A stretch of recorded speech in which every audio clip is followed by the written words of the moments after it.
तदपि तव गुणानामीश पारं न याति।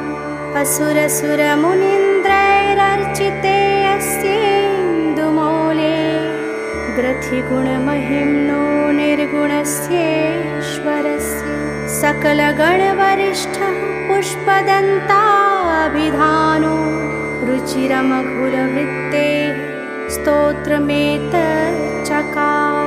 अहर्हरनवध्यं धुर्जटे स्तोत्रमेतत् पठति परं भक्त्या शुद्धचित्तपुमान्यः।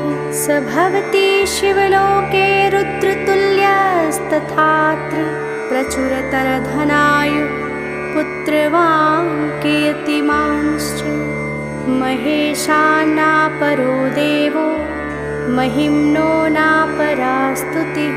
अघोरान्